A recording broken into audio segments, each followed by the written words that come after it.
میرے گریبان پہ ہاتھ ڈالا ہے اور میرے سر پر مارا ہے، ان سے حساب لیا جائے گا۔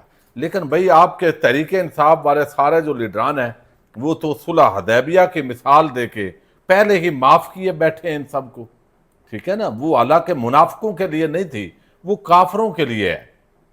اچھا، لیکن یہاں پہ جب یہ آپ کریں گے تو پولیس والے کہیں گے انہوں نے تو کل صلح ہی کرنی ہے، یہ ہم تو ڈیوٹیاں دیں گے ایک ایک پولیس والے کی۔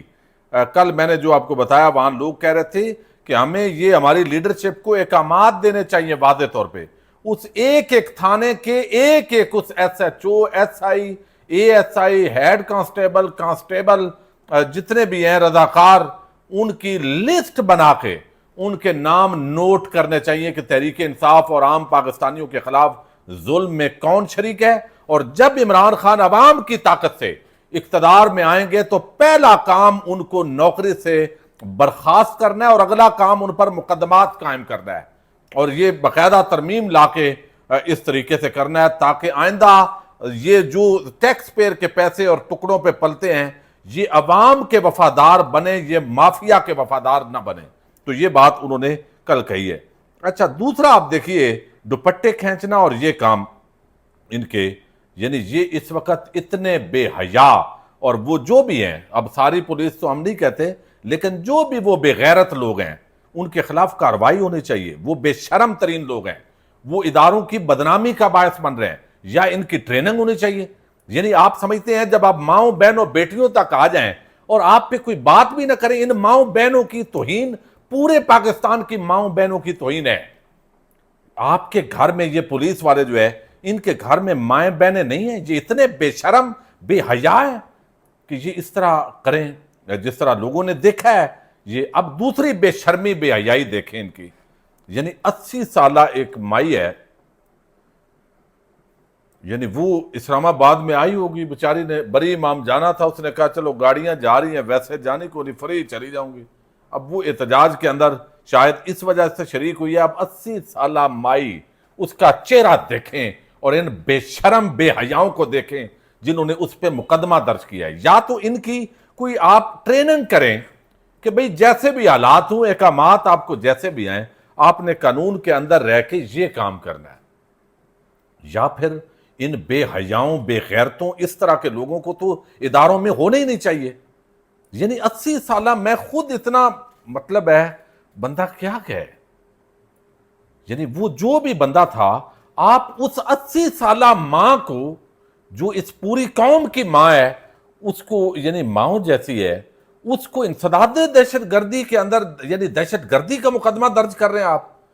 کوئی یعنی شرم ہوتی ہے، کوئی حیا ہوتی ہے، بندہ کیا کہہ سکتا ہے اس پہ؟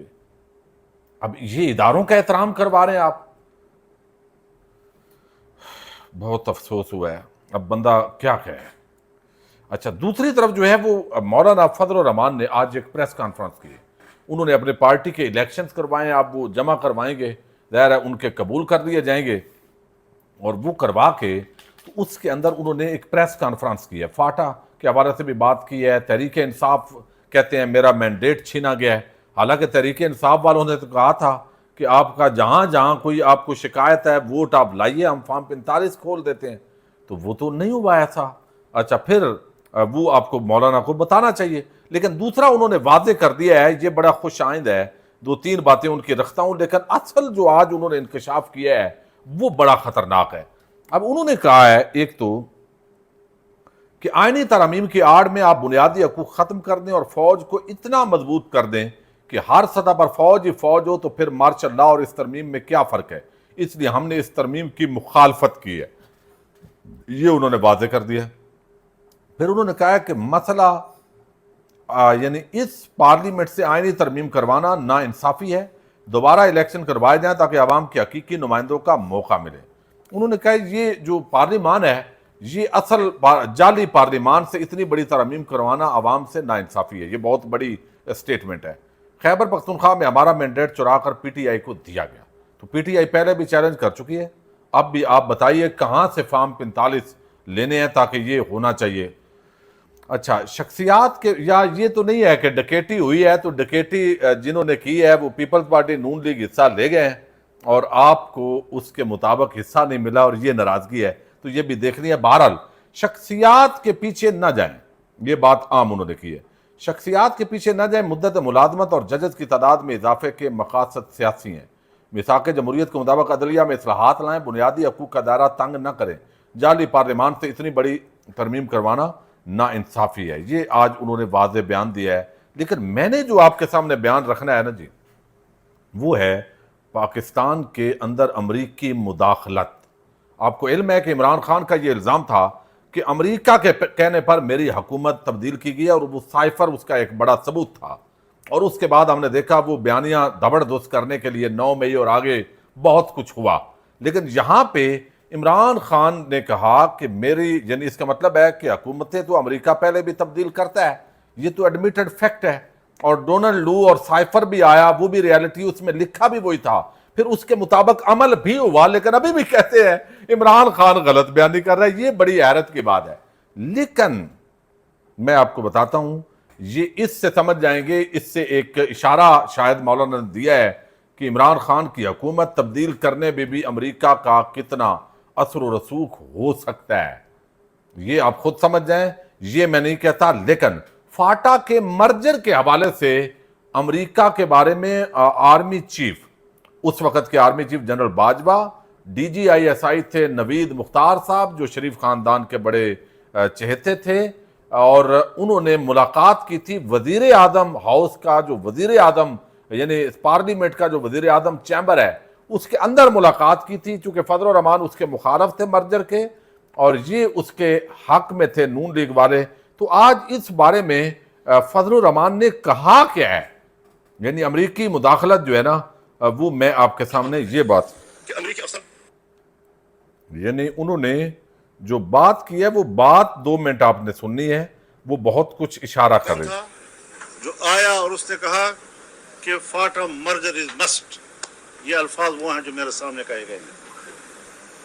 پھر جناب باجوہ صاحب آرمی چیف تھے, نوید مختار صاحب جنرل وہ آئی ایس آئی کے چیف تھے, پارلیمنٹ کی بلڈنگ میں پرائم منسٹر کے چیمبر میں مجھے ملے اور میرے ساتھ یہ مسئلہ ڈسکس کیا, اور میں نے ان سے کہا کہ آپ بے وقت فیصلہ کر رہے ہیں. ابھی فاٹا مرجر جو ہے اس کے لیے فاٹا کا حالات موافق نہیں ہیں. ہم نے بہت تجویزیں دیں لیکن وہ مزید تھے کہ یہ امریکہ کا دباؤ ہے, یہ امریکہ کا دباؤ ہے. تو اگر ہم ملک کے اندر خود مختار نہیں ہیں اور ہم نے ملک کے اندر کے فیصلے اور تبدیلیاں امریکہ کے دباؤ پہ لانی ہیں, تو آپ مجھے بتائیں کہ ہم کس بنیاد پر کہہ رہے ہیں کہ ہم ایک آزاد قوم ہیں اور ہم ایک آزاد مملکت میں رہ رہے ہیں. اب یہ بڑا خطرناک ترین بات ہے. دیکھیں سیاسی حکومتیں جب بات کرتی ہیں آپس میں اور وہ بتاتے ہیں دباؤ ہوتا ہے, آئی ایم ایف کے ذریعے بھی امریکہ دباؤ ڈالتا ہے, امریکہ ایک سپر پاور ہے, یہ اس کے اندر کوئی شک نہیں ہے. ابھی آپ دیکھ رہے ہیں اسرائیل جس طرح جو ہے وہ عالم اسلام کو کچل رہا ہے, اور عرب ملک اس کے اندر چند ایک جو ہے وہ سہولت کاری کر رہے ہیں. یہ ساری چیزیں اپنی جگہ ہیں. لیکن اگر آرمی چیف ملک کا اور ڈی جی آئی ایس آئی وہ فاٹا کے مرجر پر, چونکہ فاٹا علیحدہ تھا اس وقت, صوبہ خیبر پختونخوا کا حصہ نہیں تھا, پھر اس کو بنایا گیا, اور پھر وہ کہتے ہیں چونکہ فنڈز بھی نہیں دیے گئے جو وعدہ کیا گیا این ایف سی ایوارڈ کے اندر, وہ بھی نہیں دیا جا رہا, اور جنگیں بھی ہوتی ہیں, دہشت گردی بھی ہو رہی ہے, وہ بھی اس پہ بھی انہوں نے سوالات اٹھائے ہیں. تو یہ بہت سنگین قسم کا انکشاف ہے, بہت ہی سنگین قسم کا. بہرحال امریکی مداخلت ہوتی ہے, تو اگر امریکی مداخلت پر جنرل باجوہ صاحب یا باقی جو کچھ وہ یہ فاٹا کی مرجر پہ یہ کر سکتے ہیں, تو کیا اس پہ جوڑ سکتے ہیں سیاسی جماعتوں کو کہ یہ آپ کرنا ہے, امریکی دباؤ ہے, تو کیا امریکی دباؤ پر عمران خان کی تحریک انصاف کی جو حکومت ہے اس کے لیے ان کو اکٹھا کر کے وہ ہٹانے کے لیے کردار ادا نہیں ہو سکتا, اور پھر سائفر اور بہت کچھ اس کے اندر بھی ہو. تو یہ تحریک انصاف کا جو بیانیہ تھا اس کو آج کی اس سٹیٹمنٹ نے بڑا مضبوط کیا ہے. پاکستان زندہ باد, پاک فوج پائندہ باد.